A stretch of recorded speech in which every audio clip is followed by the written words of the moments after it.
திருச்சிற்றம்பலம். ஈசன் அடி போற்றி, எந்தை அடி போற்றி, அடி போற்றி, சிவன் சேவடி போற்றி, நேயத்தே நின்ற நிமலன் அடி போற்றி, மாயப் பிறப்பருக்கும் மன்னன் அடி போற்றி, சீரார் பெருந்துரை நம் தேவன் அடி போற்றி, ஆராத இன்பம் அருளும் மலை போற்றி, சிவம் முயன்றடையும் திருவுடையே ஆளுடைய அடிகள் அருளி செய்த திருவாசகம் என்னும் தேந்தமிழ் நூலுக்கு பேராசிரியர் த. மா. வெள்ளைவாரணம் ஐயா அவர்கள் ஆராய்ந்து அருளிய செஞ்சொல் விளக்க உரை குறுந்தகடாக வெளியிடப் பெறுகின்றது. இச்செயல் காலத்தின் தேவையாகும். சைவ சமய 12 திருமுறைகளில் 8ஆம் திருமுறையாக தொகுக்கப்பட்டிருப்பன திருவாசகமும் திருக்கோவையாருமாகிய அருள் நூல்களாகும். 8ஆம் திருமுறையுள் முதல் நூலாக திகழ்வது திருவாசகம். அந்த அருட்பணுவல் ஆளுடைய அடிகளாகிய மாணிக்கவாசக சுவாமிகளின் மலர்வாய் பிறந்த மணிமொழிகளின் தொகுப்பாகும். திருவாசகம் 51 பதிகங்களையும் 15 வகையான பாவினங்களையும் 656 பாடல்களையும் உடைய அருளியல் தமிழாகும். திரு என்பது எதிர்ச்சொல் இல்லாத அடைமொழியாகும். அச்சொல் வீடு பேற்றை அருளும் சிவபரம்பொருளையும் குறிப்பதாகும். வாசகம் என்பது அரிதில் பெற்ற குருமூர்த்திகளின் உபதேசமாகிய திருவைந்தெழுத்தாகும். திருவாசகம் செந்தமிழ் மொழியில் இயற்றப்பெற்ற முதல் நூலாகும். செந்தமிழ் மொழியை அருளியல் தமிழாக்கிய சிறப்புடையதாகும். திருவாசகம் பரம்பொருளின் அருள் வல்லபங்களை விளக்கும் பிரகாசத்தால் அருள் நூலாகும். ஆளுடைய அடிகள் தாம் பெற்ற அருள் அனுபவங்களை விளக்குவதால் அனுபவ நூலாகும். திருப்பெருந்துறையில் பரம்பொருள் வழங்கிய அருளார் இன்பத்தை ஆண்டு அனுபவித்து அதில் திளைத்து அருளியதால் அனுபூதி நூலும் ஆகும். திருவாசகத்தில் இடம்பெற்றுள்ள முதல் 4 பதிகங்கள் திருக்குறள் நூலின் பாயிரங்கள் போன்றவையாம். அந்த 4 பதிகங்களும் பதி இயல்பு, உயிரியல்பு, பாச இயல்புகளாம் முப்பொருள்கள் உண்மைகளை உணர்த்துவனவாகும். திருவாசகம் ஒரு மந்திரத் தொடரால் தொடங்கி இயலும் அரும்பணுவல் என்னும் தனிச்சிறப்புடையதாம். கல்லை பிசைந்து கனியாக்கும் அருட்திறம் உடையதாம். பாடல்கள் யாவும் முன்னிலை மொழிகளால் அமைந்த அருஞ்சிறப்புடையன. நம் சமயாசிரியர்கள் நால்வரும் கடவுளை கண்டவர்கள், கடவுள் நிலை அடைந்தவர்கள், கடவுள் மயமானவர்கள், கடவுளோடு கலந்தவர்கள். அவர்களில் ஞான நெறி நின்றவராகிய ஆளுடைய அடிகள் திருப்பெருந்துறையில் பரம்பொருளை சிவகுருநாதனாக கண்டு மகிழ்ந்தவர். மதுரை அரண்மனையில் குதிரை சேவகனாக பார்த்தவர். வைகை கரையில் மண் சுமக்கும் பொற்றாளாக நோக்கியவர்.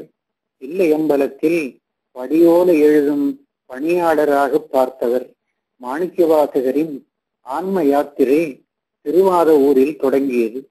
தில்லை சிற்றம்பல சிதாகாச பெருவெளியில் நிறைவேறியது. திருவாசக பதிகங்கள் தில்லை, திருப்பெருந்துறை, உத்தரகோசமங்கை, திருவாரூர், சீர்காழி, திரு அண்ணாமலை, திருக்கழுக்குன்றம் ஆகிய திருத்தலங்களில் அருளி செய்ய பெற்றவை. திருவாசக பாடல்களில் இறைவன் ஈடுபட்டான். அதனால்தான் நரியை பரியாக்கினான், பரியை நரியாக்கினான். வைகை கரையில் வெள்ளம் பெருக விட்டான். பெட்டுக்கு மண் சுமந்தான், திறம்படி விட்டான். கடையூழி வரும் ஒரு பிறவி எழுதி வைத்துக் கொண்டான். தமிழ் மக்களின் தத்துவ கூறுபாடுகளையும் முக்தி உபாயத்தையும் முற்றும் அனுபவத்திற்கு ஏற்ற வகையில் மொழியும் அருநூலாகிய திருவாசகம் சிறுவர் பெரியவர் ஆடவர் மகளிர் யாவரும் ஓதி இன்புற வேண்டிய அருட்கருவூலமாகும்.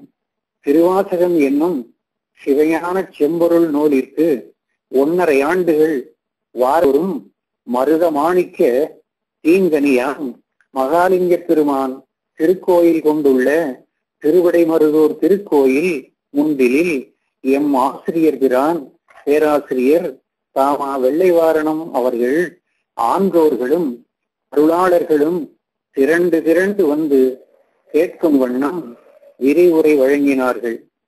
அந்த விரிவுரைகள் அனைத்தையும் இடைமருது பெரும்புலவர் சவா பரமசிவம் ஐயா அவர்கள் அவ்வப்பொழுதில் ஒலிநாடாவில் பதிவு செய்து வந்துள்ளார். அவர் செயல் திருவரு குறிப்புடையதாகும், எதிர்கால பயன் பற்றியதாகும். தற்பொழுது அந்த விரிவுரைகளை புதிய தொழில்நுட்பத்திற்கு ஏற்ப பாலசுப்பிரமணிய முயற்சியால் அது இப்பொழுது குறுந்தகடுகளாக மாற்றப்பட்டுள்ளன. அந்த இரண்டு புண்ணிய செல்வர்களின் புனித பணிகளை தலைமேற்கொண்டு போற்ற வேண்டும். எம் ஆசிரியர் பிரான் பேராசிரியர் தாமா வெள்ளைவாரணம் ஐயா அவர்கள் சிவந்த மேனியர், அகன்ற நெற்றியில் தொலியும் வெண்ணீற்றினர், ஆழ்ந்து நோக்கும் அகக்கண்ணினர், பதிகை செஞ்சொல் மேய செவ்வாயினர், மெல்லிய உரையாளர், மலர்ந்த முகத்தினர், காலர் இல்லாத சட்டை அணிந்திருப்பார், 4 முழ வேட்டி உடுத்துவார், இரண்டும் தூய கதராடைகளாக இருக்கும், சற்று அசைந்து நடப்பார், குளிர்காலத்தில் மட்டும் கழுத்தை சுற்றி ஓர் உள்ளம் துண்டு சுற்றி இருப்பார். வெளியிடத்தில் எந்த இடத்தில் கண்டாலும், வகுப்பறையில் அமர்ந்திருந்தாலும் அவரை கண்டவுடன் கையெடுத்து கும்பிட தோன்றும். அவர் பாடஞ்சொல்வதில், எழுதுவதில், உரையாடுவதில் எல்லாம் ஓர் நேர்த்தி இருக்கும். எதையும் அகல உரைப்பார், ஆழமாக செய்வார். சங்க இலக்கியங்களின் அகப்பொருள் நுட்பங்களை, புறப்பொருள் நுட்பங்களை விவரிப்பார். காப்பிய மாந்தர்களோடு தானும் கலந்து விடுவார். பக்தி இலக்கியங்களில் அவரின் ஆழ்ந்த புலமை வெளிப்படும்.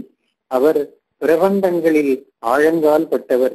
தற்கால பிற்கால இலக்கியங்களிலும் அவர் திறம் வெளிப்படும். அவர் தொல்காப்பியம், எழுத்ததிகாரம், இளம்பூரணம் பாடம் சொல்ல கேட்டவர்கள் புண்ணியர்களாவர். யாம் அந்த பேற்றை பெற்ற பெருமைக்கு உரியவர்கள். அவர் இயல் தமிழில் மட்டுமல்ல, இசைத்தமிழிலும் தோய்ந்தவர். அவர் வகுப்பறை இசையரங்காக மாறும். யாம் ஆனந்த வெள்ளத்தில் ஆழ்ந்து எழுவோம். நம்பியாக பொருள் பாடம் அது இலக்கண நூல். யாம் அதில் உள்ள மேற்கோள் பாடல்களை இசையோடு பாட வேண்டி அடம் பிடிப்போம். பல்வேறு திறன்களில் பாடுவார். இலக்கண வகுப்பு எங்களுக்கு இனிய வகுப்பாக இனிக்கும். அவரை போதக ஆசிரியராக, நூலாசிரியராக, உரையாசிரியராக, பல நூல்களின் பதிப்பாசிரியராக, வினாவிடை நூல் ஆசிரியராக பார்த்த யாம் மரபு கவிஞராகவும் பார்த்து மகிழ்ந்துள்ளோம். யாப்பெருங்கலக்காரிகை, யாப்பெருங்கலம் போன்றவைகளை பாடம் சொல்லும் திறமே தனி சிறப்புடையதாகும். எந்த விதமான முன் ஆயத்தமும் இல்லாமல் ஆசுகவி, மதுரகவி, சித்திரகவி, வித்தாரகவி முதலிய நாற்கவிகளும் பாடும் ஆற்றல் பெற்றவர். திருப்பனந்தாள் காசி மடத்தின் அதிபராக இருந்த பெரும் தவசி ஸ்ரீலஸ்ரீ அருளந்தி தம்பிரான் சுவாமிகள் ஐயா அவர்களை மதுரகவி என்றே அழைத்து போற்றுவார்கள். ஐயா அவர்கள் அணிமுதர்வுக்கு பிறகு காசி மடத்து கல்வி நிறுவனங்களின் ஆட்சிக்குழு உறுப்பினராக இருந்தார். துரசியாதீனத்து புலவராக விளங்கினார். தன்னுடைய தள்ளாத வயதில் கூட பல பயிற்சி மையங்களில் பேராசிரியராக இருந்து சைவ சித்தாந்த கோட்பாடுகளை பாடஞ்சொல்லி பெருமையடைந்தார். யாம் அவரின் 20ஆம் வயது முதல் 82ஆம் வயது வரை அணுகி இருந்து மகிழ்ந்திருக்கிறோம், அனுபவித்திருக்கிறோம். அவரின் 80ஆம் அகவை நிறைவு சதாபிடேக முத்துவிட குடம்பை கீழ்கோட்டத்தில் உள்ள பேட்டை நாணயக்கார தெருவில் அமைந்திருக்கும் 63 திருமன்றத்தில் ஆண்டோர்கள் அன்பர்கள் சூழ இருந்து நடத்த நிகழ்ந்தது. யாம் அன்பர்களோடு கலந்து கொண்டு பணிந்தோம், வணங்கினோம். அப்பொழுது அவருக்கு கனகாபிஷேகமும் செய்யப்பெற்றது. அந்த விழாவை பெரும் பொருள் செலவில் நிகழ்த்தியவர் திருச்சிராப்பள்ளி திருவரங்கம் திருச்சிற்றம்பலமுடையான் திருக்கூட்டத்தின் தலைவர் இவர் திரு ஸ்ரீதரன் ஐயா அவர்கள். பிற்காலத்தில் தமிழ் புலமைக்கு தாமே வரம்பாக இருந்த ஐயா அவர்களின் இளமை காலம் மகிழ்ச்சிக்குரியதாக அமையவில்லை. ஐயா அவர்கள் மிக இளமையில் இருமுது குறவர்களாகிய அன்னையையும் அத்தனையும் இழந்தார்கள். அவரின் கல்வி தடைப்படலாயிற்று. அந்நிலையில் இளைய வெள்ளை வாரணத்தை ஒருவர் ஆட்கொண்டார். தன் வளமனையில் தங்கி தொடர்ந்து படிக்க உதவினார். தன் குழந்தைகளில் ஒருவராகவே அவரை வளர்த்தார். அவர்தான் பிற்காலத்தில் திருப்பனந்தாள் செந்தமிழ் கல்லூரியில் ஐயா அவர்களை சேர்த்து 4 ஆண்டுகள் புலவர் பட்டம் கல்வி பெறுவதற்கு உதவினார். பல்கலைக்கழக தேர்வில் முதல் வகுப்பில் ஐயா அவர்கள் தேர்ந்தவுடன் அவரை அவர் பயின்ற கல்லூரியிலேயே பேராசிரியராக அமர்த்த உதவினார். அவர் யார்? முதலில் குடந்தை பெருநகரில் சிவனடியார் திருக்கூட்டம் கண்டு அதனை வாழ்நாள் முழுவதும் புறந்தருளிய திருவாளர் குமாரசாமி செட்டியார் அவர்கள். அந்த புண்ணியர்தான் பேராசிரியர் வெள்ளைவாரணரை தமிழ் உலகத்திற்கு தந்தவர். கம்பருக்கு ஒரு சடையப்ப வள்ளல், வெள்ளைவாரணருக்கு ஒரு குமாரசாமி வள்ளல். ஐயா அவர்கள் பாடல் பெற்ற சிவாலயங்களுக்கெல்லாம் சென்று வழிபாடு செய்திருக்கிறார்கள். நாளும் தவறாது சிவபூஜை செய்து மகிழ்ந்திருக்கிறார்கள். நாள்தோறும் அவர்களுடைய வலத்திருக்கரம் பஞ்சாட்சரம் எழுதும், இடத்திருக்கரம் அதற்கு உதவியாக இருக்கும். இப்படியாக கோடி பஞ்சாட்சரம் எழுதி அதை ஒரு பெரிய தவமாக செய்து முடித்தவர். நாம் அவரை கோடி பஞ்சாட்சரம் வெள்ளைவாரணம் ஐயா அவர்கள் என்று அழைத்து மகிழலாம். பேராசிரியர் தாமா வெள்ளைவாரணார் அவர்கள் பல நூல்களை விரிவுரையாக சொல்லி விளக்கியுள்ளார்கள். திருவாசக அருள்நூலை தம் புலமை திறத்தால் ஆராய்ந்து பயின்று அரிய நுண்பொருள் கண்டு அவர்களே அவைகளையெல்லாம் மரபு நிலை மாறாமல் விளக்கும் திறம் பெற்று யாவரும் மகிழ விளக்கி உதவி புரிந்தார்கள். அவைகளையெல்லாம் இந்த குறுந்தகடுகள் வழியாக நாம் கேட்டு திருவாசக அன்பர்களாவோம், ஆனந்த பரவசம் அடைவோம். திருச்சிற்றம்பலம். அன்பர்கள் ஸ்ரீ குருமாசனிதான் அவர்களின் அருளாசி உரையினை கேட்டு இன்புற வேண்டுகிறோம்.